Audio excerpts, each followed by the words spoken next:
Hello mga boss, good morning. Welcome to GB Auto Hub mga boss. For this video mga boss, nag-rewiring po tayo ng side mirror mga boss.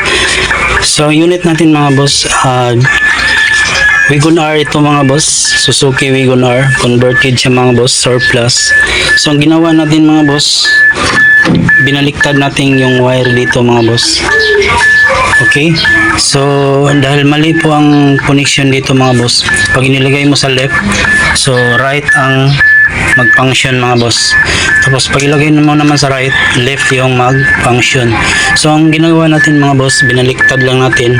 So apat lang na wire ang baliktarin natin mga boss. Ito lang mga boss.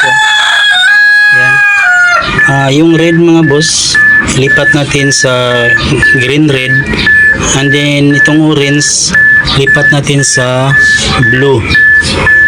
Ayan, and then itong green red lipat natin sa red.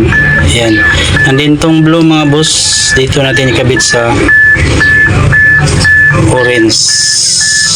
So testing natin mga boss. So ito left mga boss, lagay natin sa left. Ayan, so left. So up natin mga boss.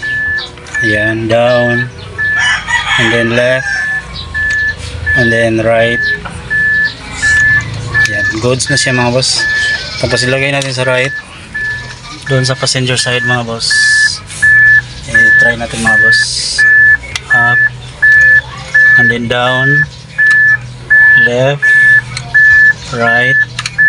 Okay, so goods na siya mga boss. So ganito lang paglipat ng mga boss, ng wiring ng side mirror mga boss. So Wagon R na siya mga boss. Thank you for watching. Good morning.